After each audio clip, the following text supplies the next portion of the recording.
Hola, hola, ¿cómo están? Espero que se encuentren todos muy bien. Estamos en un nuevo podcast de Escuela Sindical de Estudios Rurales de Región Metropolitana, programa financiado por el Fondo de Formación Sindical y Relaciones Laborales Colaborativas de la Subsecretaría del Trabajo. En esta oportunidad estamos con nuevos invitados, con participantes de la Escuela Sindical que se ha desarrollado en Santiago. Eh, la compañera Gladys Rojas González, dirigente del sindicato UTS de Walmart y también dirigente de la Confederación Nacional de Trabajadores del Comercio, Producción y Servicios, con Atracops.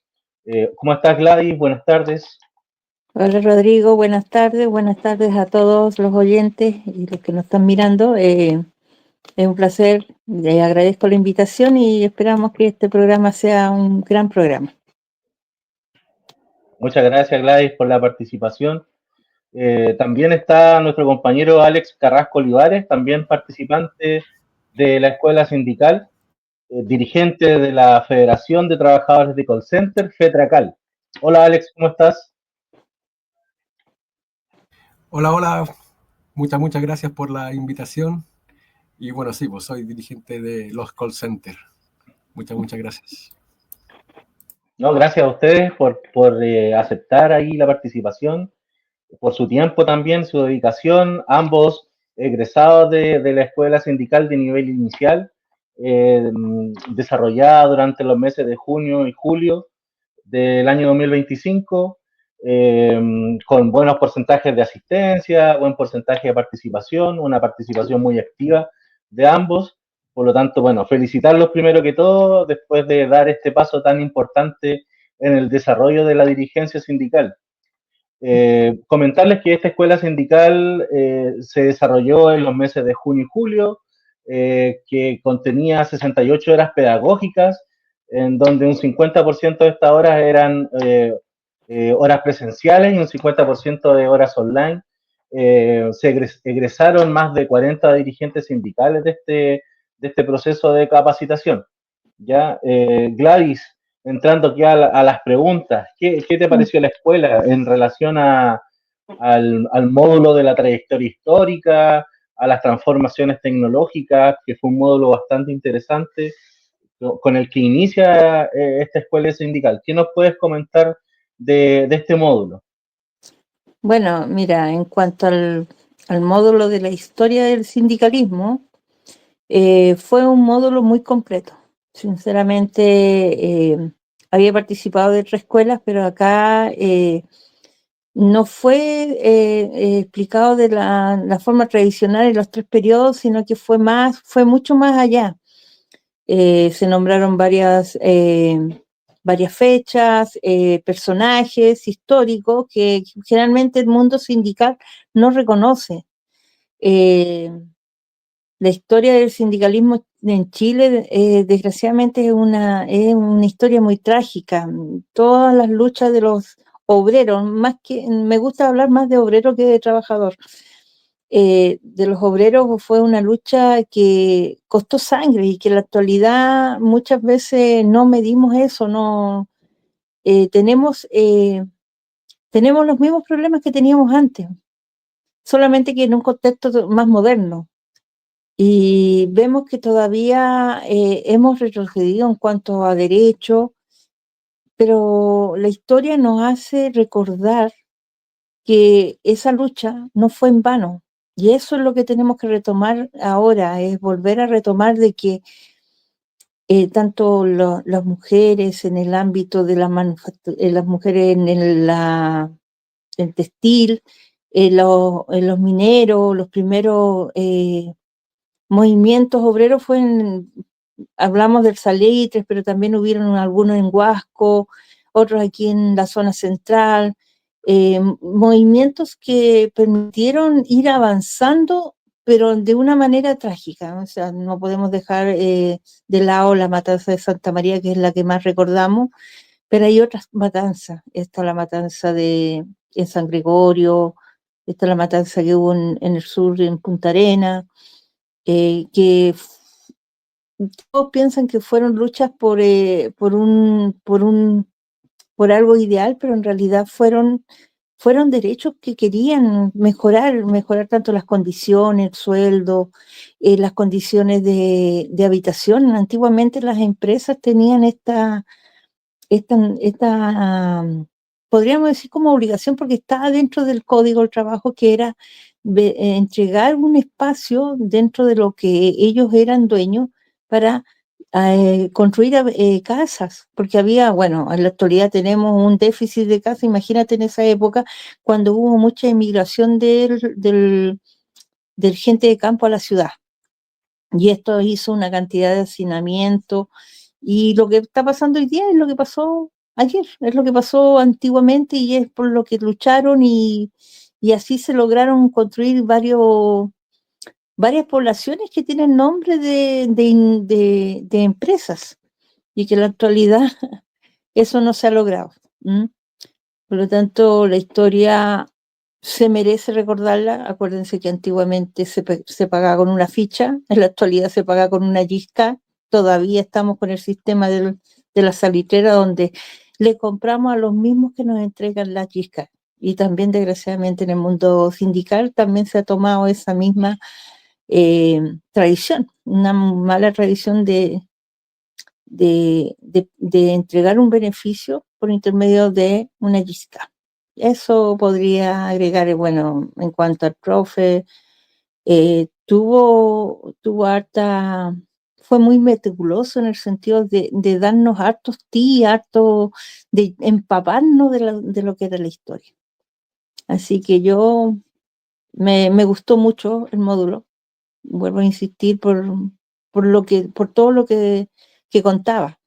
Hay cosas que todavía faltan por recordar, por ejemplo, los primeros diarios donde se informaban a los trabajadores de las situaciones, hablaban del trato del patrón hacia el trabajador, y eran personas que no tenían la oportunidad de hacer justamente estas capacitaciones, pero sí tenían mucha conciencia social, que en la actualidad es la que falta. Eso podría señalar. Sí, un módulo muy interesante, y dicho sea de paso, bueno, en la escuela participaron hartos dirigentes nuevos que vienen ahora recién asumiendo la posta, por lo tanto es importante empaparnos de esa historia sindical y poder entender también que los beneficios no se logran en una negociación o de un proceso de negociación. No depende un beneficio, esto se logra con el tiempo. Muchas veces los trabajadores que se vienen incorporando a organizaciones sindicales piensan que ya al momento de inscribirse, tienen el sindicato la obligación de otorgar los beneficios. Por eso es importante tratar de transmitir esa información, indicarles que esto viene con una lucha detrás para poder obtener los beneficios, y lo complicado que también es para las organizaciones sindicales obtener beneficios y condiciones laborales. Alex, Perdón, Gladys, sí, tú Sí, querías iba comentar a algo. agregar algo. Mira, es importante dentro de esto agregar las distintas intervenciones que tuvieron en la Cámara de Diputados o en el Congreso en esas épocas, porque una de las cosas que se aprobaron fue la llamada cuestión social, pero no fue aprobada porque les nació aprobar, sino porque se vieron obligados a darle como un dulce a los obreros en esa época. Y yo leí las actas, y increíble, bueno, si ahora tenemos un congreso donde se habla tanta estupidez, o se aprueban tantas cosas que influyen muy poco. Hay cosas que son importantes, pero hay otras que como que son como de escuela, por decirlo de una manera, no menospreciando la escuela, pero sí en cuanto al contenido que te entregan en los niveles básicos. Ver eso también te empapa y te demuestra que la historia, en cierta manera, no ha cambiado. Se repite. Sí, así es. Hay que ir construyendo historia.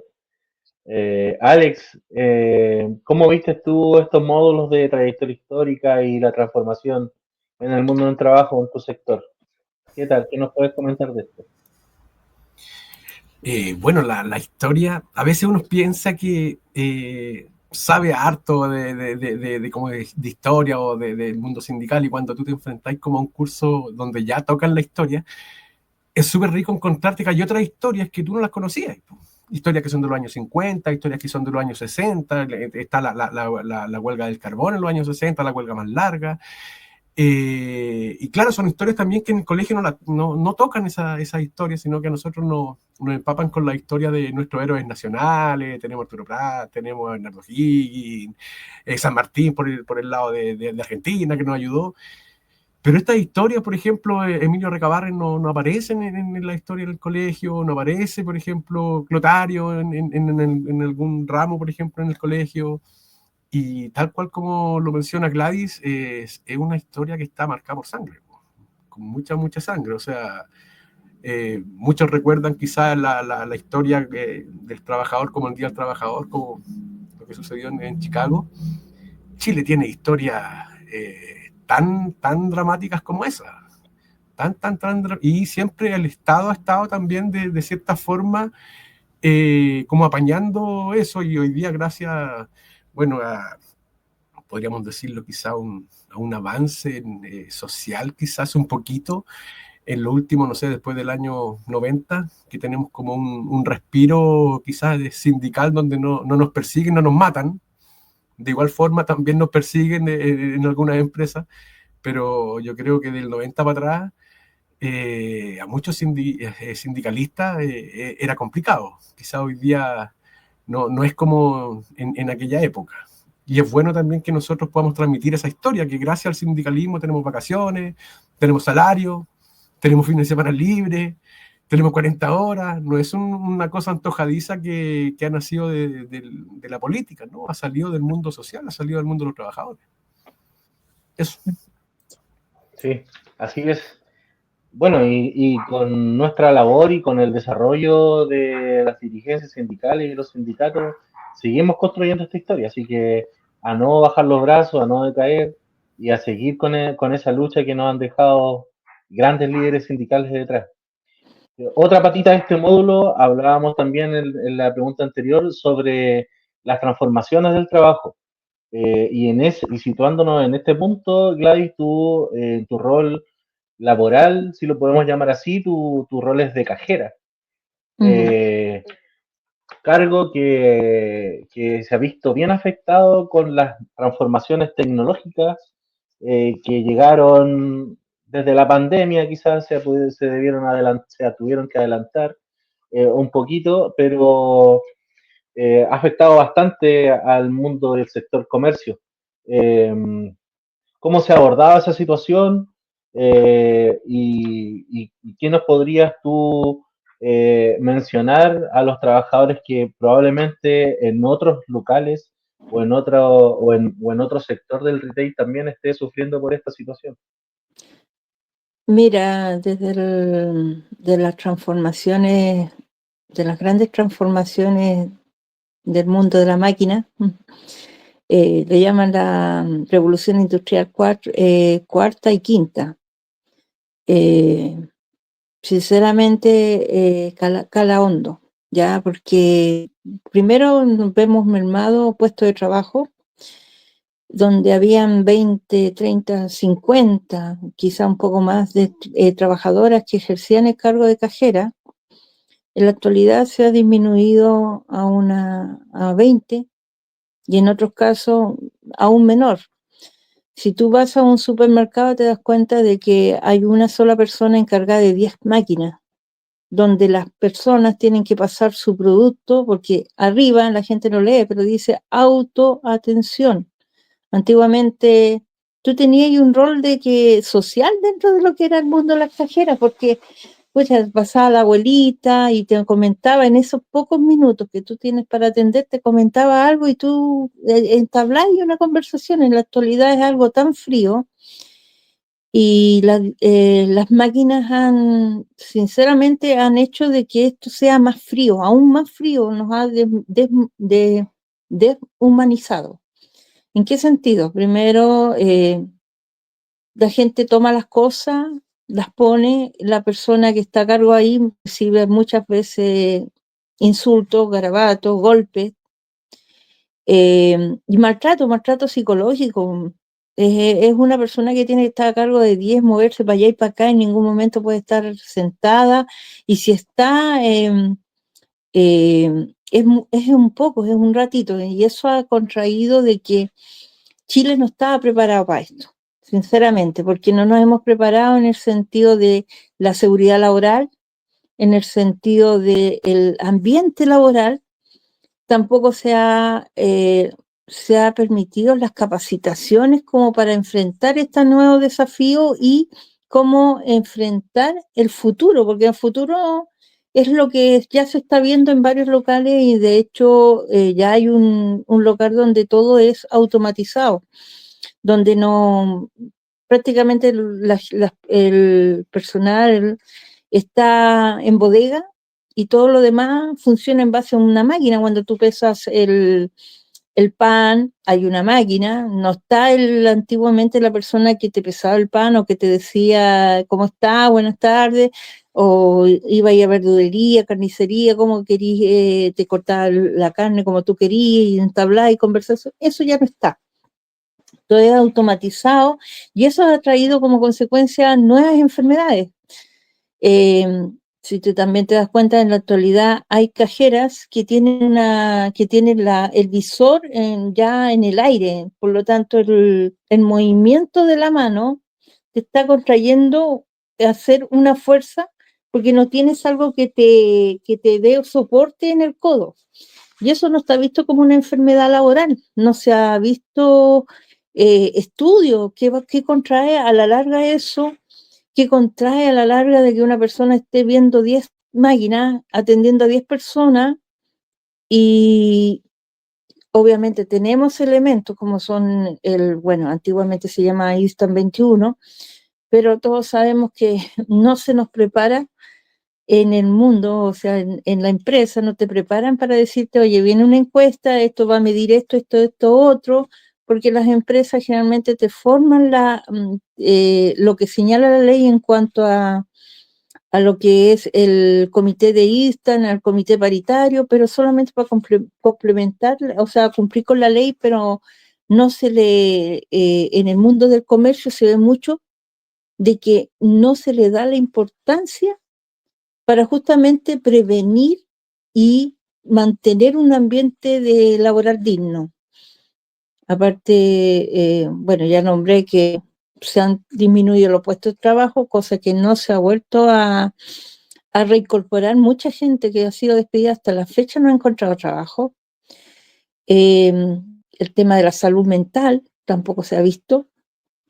El tema de crear nuevos empleos, siempre se ha hablado de la creación de nuevos empleos, pero yo no veo esa voluntad de la creación de nuevos empleos. ¿Y por qué lo digo? Porque muchas veces uno tiende a mirar qué pasa en otras partes. Y te puedo dar solamente el ejemplo de España. En España, cuando se sabía que venía la automatización, las organizaciones sindicales se unieron conjuntamente con el gobierno para crear nuevos trabajos.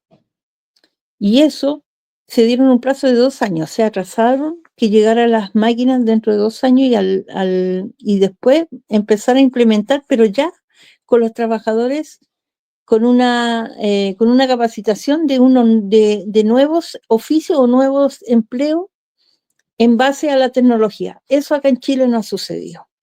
Entonces ahí vemos falencia. Chile no estaba preparado a esto y sigue no estando preparado porque no se ha modificado en las universidades nuevas carreras, o generalmente la gente tiende a estudiar universidades, pero lo que necesitamos son técnicos. Entonces tenemos que fomentar las enseñanzas técnicas, ya sea en instituto, en el liceo, o ¿para qué? Para aumentar los nuevos empleos en cuanto a las nuevas tecnologías. No sé si me di a entender. Sí, se entiende la idea de la... Bueno, y en supermercados, en retail, tenemos el problema de la automatización de las cajas de autoservicio, por ejemplo. Y en el caso de los call centers, que es del sector de Alex, están los chatbots, que también vienen a a limitar de cierta forma el trabajo de las personas que realizan esa labor en call center. ¿Cómo han enfrentado ustedes en el mundo del call center este tema de las transformaciones tecnológicas? Alex. Bueno, aparte, bueno, para no que terminar, para aportar algo de la compañera, porque la compañera de cierta forma dice que algo es real, que todos lo vemos hoy día en los supermercados, también como usuario. Siento yo como que nos están mecanizando y automatizando a todas las personas, porque todos vamos al supermercado, para ir a cierto lugar, que tenemos que hacer las cosas de cierta forma. Por ejemplo, con el tema del pan. No sé si ustedes recuerdan que antiguamente el pan lo hacía cada supermercado. Es decir, cada supermercado tenía su propio panadero. Y después, ¿qué sucedió? El pan empezó a llegar, el mismo pan, a todos los supermercados. Y a mí me sucedía que a veces, no sé, pues uno elegía el pan de cierto supermercado porque ese pan, no sé, pues era más crujiente y te gustaba más ese pan. Y tú ibas a ese supermercado que incluso quedaba un poco más lejos. Pero hoy día, como todo está tan automatizado, nos están guiando como sociedad solamente a guiarnos por un camino. Y justamente la compañera tiene la radiografía de justamente de lo que nos están a nosotros imponiendo, algo que Amazon tiene mucha responsabilidad. Y claro, lo que tú mencionas de los chatbots, a nosotros se nos pone más difícil todavía, porque nosotros ya tenemos una complejidad con lo que son el teletrabajo, en cuanto, ¿cómo se llama?, a la sindicalización. Nosotros tenemos mucho problema para poder sindicalizar a trabajadores teleoperadores que están en sus casas, primero porque no sabemos cuántos son, y el tema de los chatbots, no sabemos si la empresa contrató un servicio a tal empresa para poder realizar, por ejemplo, esta llamada automatizada, que a usted lo llaman, ni siquiera contesta, aprieta el número 1 o 2, o cuando llamas por algún servicio, siempre te va a contestar cómo se llama una IAP. Y al final, claro, está la opción cómo se llama del teleoperador. Pero nosotros como dirigentes es muy, muy difícil que el empleador nos pueda, por ejemplo, entregar esa información. Porque aparte, a nosotros, ellos apretan un botón cuando, no sé, pues, hacemos paro. Nosotros hacemos paro cintillo cuando, pongamos, no sé, pues no nos van a pagar hoy día o no nos pagan a tal hora. Paro cintillo. Te sacáis el cintillo, dejáis colgado el cintillo y no contestáis. ¿Qué es lo que hace nuestro jefe? Aprieta un botón y te manda el servicio a otro país, rápidamente. Y no tenéis, la inspección no tiene una herramienta como para poder fiscalizar de que están enviando nuestras llamadas a otro país. Sí, compleja situación. Hay harto que la federación en este caso tiene que buscarle herramientas para tratar de dar la pelea y poder de cierta forma como controlar y mejorar esas condiciones laborales que se le otorgan a los trabajadores de call center. Ahí hay una lucha importante que tienen que realizar. Ahí a apoyar a mi compañero, porque dentro de la misma clase había una compañera que contaba, yo les pregunté, oye, ¿a ustedes fue la mutual a sus casas a medir, ver los lugares donde ustedes pudiesen realizar el trabajo, los riesgos? Porque se supone que cuando se habla de teletrabajo, ¿cómo mides tú la seguridad laboral dentro de tu espacio íntimo que es el hogar? Entonces ella decía, no, a nosotros nos mandaron unos escritorios de oficina que apenas caben en una pieza y por lo tanto tuvimos que ponerlo en el comedor. Entonces, eso de que no, la empresa por realizar la operación y no medir en ese sentido el mueble que se requerían para que esas personas pudiesen ejercer bien su labor, encuentro que ahí la fiscalización debiese ser, pero desgraciadamente, cada vez que se saca una ley, y esto es para que tomen conciencia los dirigentes y las personas, que cada vez que hay una ley dicen, no, puta, ¿qué pasa con los fiscalizadores? Bueno, la inspección del trabajo, todas estas últimas leyes han salido, pero no tiene fiscalización porque justamente cada vez que sale esta ley nos sale el aumento de personal para la inspección del trabajo. Y por ahí andaban diciendo algunos de que hay que sacar aún más personal de la impresión del trabajo, porque ahora como todo es automatizado, si ustedes saben, ahora todo tiene que ser por internet ante la impresión del trabajo. Si tú quieres poner una denuncia, una constancia, lo puedes hacer por internet. Y en otras palabras, al hacerlo por internet también estamos favoreciendo de que no se contrate más gente. Entonces, ya sabemos lo que pasa con la ley Karim, sabemos lo que pasa con las 40 horas, sabemos lo que está pasando con el tema del decreto 44.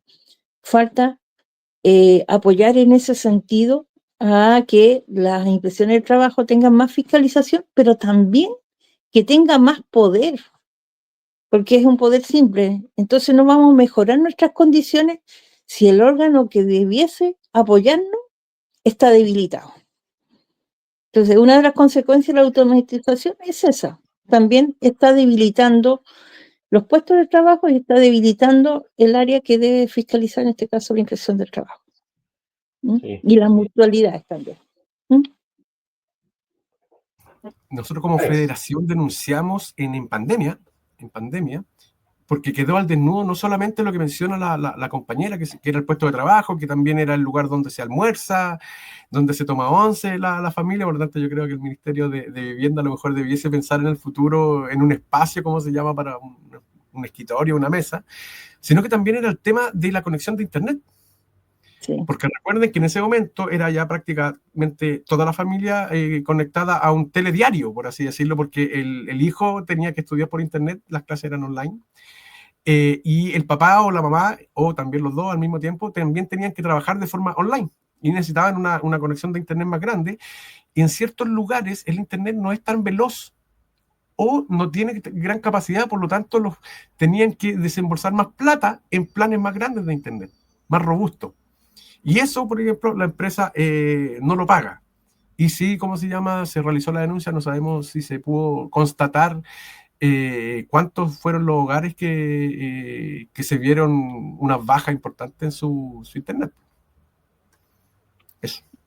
Y otra cosa, la tecnología ayuda, pero cuando invade tu vida familiar, deja de ser una tremenda ayuda, deja de esta doble presencia de llevar el trabajo a la casa y de la casa al trabajo, porque muchas veces tenemos los grupos de WhatsApp. Yo estoy en contra de los grupos de WhatsApp ahora. ¿Por qué? Porque el internet lo paga el trabajador, no la empresa. Y si la empresa se tiene que comunicar dentro de los reglamentos internos, no está la conexión por WhatsApp. Por lo tanto, ¿qué debe hacer la empresa? Comunicar como era antes, reunión personalmente.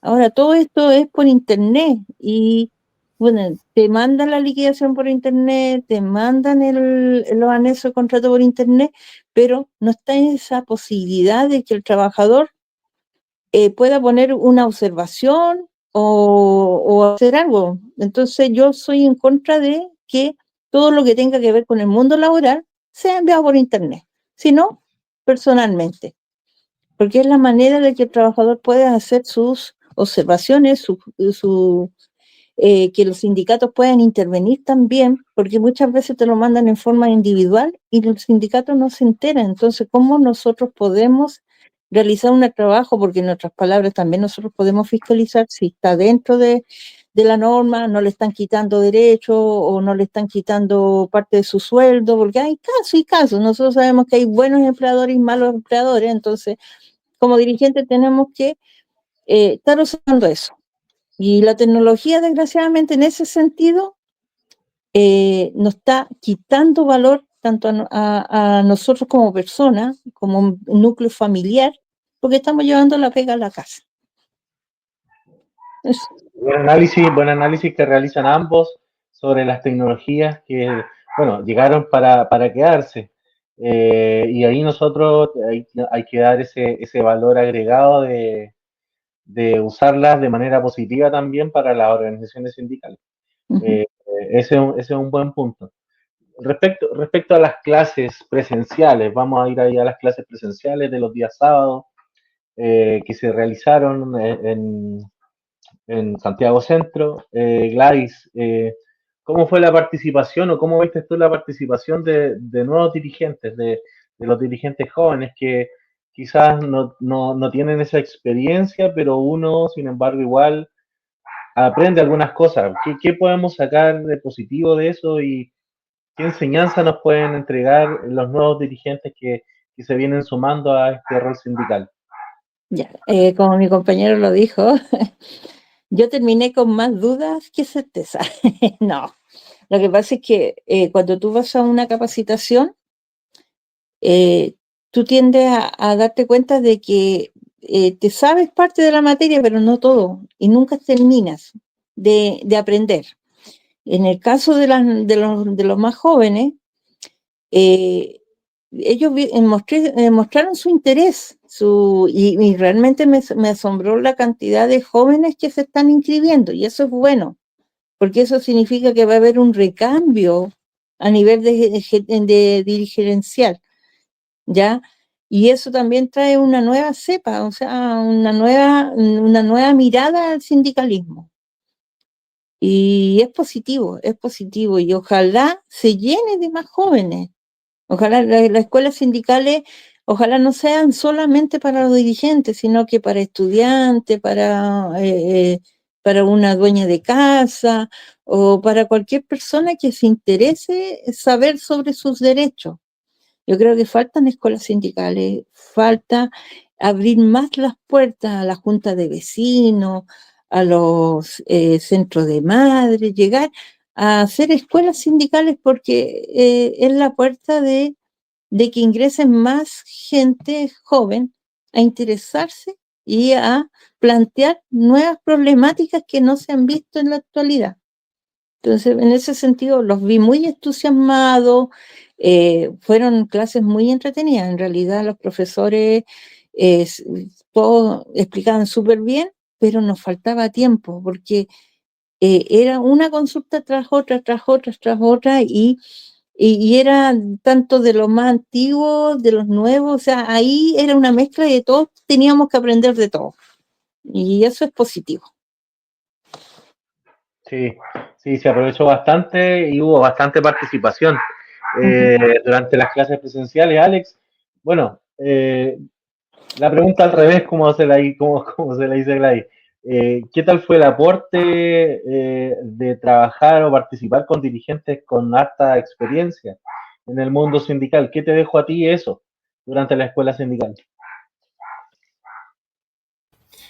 Bueno, más que nada, conocer nuevas dirigentes que tienen quizás una trayectoria dentro de su campo y conocer nuevas realidades, pues, y conocer muchas dirigentes. Yo incluso, claro, yo vengo de un mundo que son hartas mujeres, soy el único dirigente hombre en nuestra federación, y conocer todas esas historias que me contaba, no sé, Alondra, la historia de Gladys, esas cosas que uno la tiene como en el día sábado, es como, oh, mira, uno como usuario va al supermercado y claro, ve la caja esta automática y al tiro dice, mira, aquí varias cajeras perdieron la pega.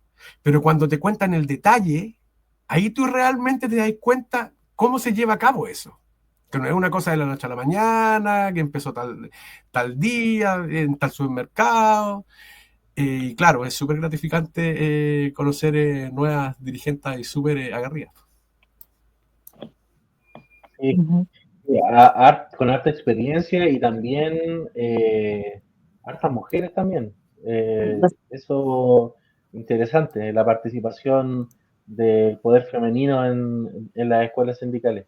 Bueno, estamos llegando ya al fin de este podcast de la escuela sindical. Comentarles que si bien la escuela sindical de nivel inicial ya llegó a su fin con sus clases presenciales online, también mencionar que viene un nuevo proceso de formación sindical de nivel avanzado. Este contiene 110 horas pedagógicas. Dentro de ellas, el 70% de estas horas Presencial. pedagógicas van a ser presenciales, el 30%, las restantes van a ser clases online también, con módulos a tratar con mayor profundidad para seguir aportando también al movimiento sindical. Les dejo las palabras de cierre, Gladys, ¿qué nos podrías decir? No sé, alguna invitación a los dirigentes para que se sumen a este proceso de formación de nivel avanzado que vamos a comenzar durante el mes de agosto. Bueno, primero agradecer la invitación, el espacio que nos da y obvio, los dirigentes sindicales tienen que estar capacitándose constantemente. No basta con una escuela y si tienen la posibilidad, inscribirse y hacer esas capacitaciones, sea de aquí, de las universidades, donde sea. Tenemos que estar constantemente capacitándonos porque el mundo sindical es movible, es muy de lo real, no es algo de que yo puedo leerme el código del trabajo y aplicarlo, pero es distinto cuando tú vas a una escuela, conversas con otras personas y te lo explica el profesor de una forma que tú lo aplicas a tu realidad. Por lo tanto, es un espacio que no debemos dejar de lado, que al contrario tenemos que tomarnos, tenemos que ver la posibilidad de que nos den más tiempo, profesionalizarnos en lo que es este oficio que en cierta manera es ingrato, pero yo lo tomo como súper positivo porque si yo me siento bien, siento que estoy aprendiendo y cada día estoy aprendiendo, porque en realidad el que dice que yo me la sé toda, no, es mentira. Eso no es verdad. Todos los días es un aprendizaje que nosotros transmitimos y que nos transmiten a nosotros. Y la escuela sindical es un espacio donde tú recibes y das. Así que háganse el tiempo y aprendan. Y lo más importante, no seamos egoístas con lo que estamos aprendiendo, sino que bajémoslo a la base. Porque lo importante de las escuelas es que todo lo que nos estamos aprendiendo o nos están enseñando, tenemos que enseñárselos a las bases. Una manera de disminuir la brecha de la ignorancia laboral, de la legislación laboral, porque muchos trabajadores ignoran la ley y es ahí donde se aprovechan de pisotearnos los derechos. Eso. Gracias, Gladys. Alex, tus palabras de cierre, ¿qué nos puedes decir? ¿Vas a participar de la formación de nivel avanzado? ¿Qué has pensado tú? Bueno, antes que nada, muy agradecido de esta escuela sindical y bueno, tal cual como dice Gladys, el mundo sindical, el terreno sindical, no existe una universidad donde uno vaya a estudiar para terminar como dirigente sindical. Y que lo que tenemos esta escuela, hay otras escuelas también a nivel nacional, es muy importante que los dirigentes sindicales se tengan que capacitar todos los años. ¿Por qué? Porque nuestro empleador está capacitado. Nuestro empleador tiene staff de abogados, nuestro empleador puede ser economista, nuestro empleador puede ser, como se llama, un buen abogado, puede ser un gran ingeniero, por lo tanto, él tiene información. Y nosotros, los dirigentes sindicales, no tenemos esa información. Por lo tanto, tenemos que estar constantemente capacitándonos, porque también van apareciendo dictámenes, van apareciendo leyes, van apareciendo negociaciones colectivas, por ejemplo, en otros lados de Chile, que a lo mejor nos pueden servir, no sé, pues salió una negociación colectiva favorable en el norte, pero esa nos puede servir como jurisprudencia, por ejemplo, en el sur. Hay que estar capacitados, hay que estar informados, porque mientras más informados, más libres somos. Y tal cual como dice la compañera, traspasar la información, no quedarnos solamente con esa información nosotros, sino que traspasarla a las bases y bueno, a todas las personas que uno pueda conversar. Es un tema entretenido también. Sí, claro, por supuesto. Bueno, estamos llegando al fin de este programa, este podcast de las escuelas sindicales de estudios rurales. Agradecemos a nuestros invitados, Gladys Rojas del Sindicato UTS de Walmart, a Alex Carrasco de la Federación de Trabajadores de Call Center, FETRACAL. Muchas gracias por su participación, por su tiempo, por su dedicación a su labor sindical, por tomarlo con responsabilidad también y capacitarse, que es algo muy relevante en la actualidad con las nuevas leyes que vienen apareciendo, con nuevos decretos, etcétera. Así que muchas gracias por su participación. Invitamos también a todos los trabajadores, a todos los dirigentes sindicales que están viendo este video, que compartan por sus redes sociales, que lo difundan. Es muy importante también tratar de difundir estos espacios para que también los dirigentes sindicales se apropien también de espacios que están disponibles para la difusión del movimiento sindical. Así que muchas gracias, compañero, compañera. y nos estaremos viendo en una próxima oportunidad. Que estén muy bien. Chao, chao. Muchas gracias. Chao. Chao, chao. Gracias, chao.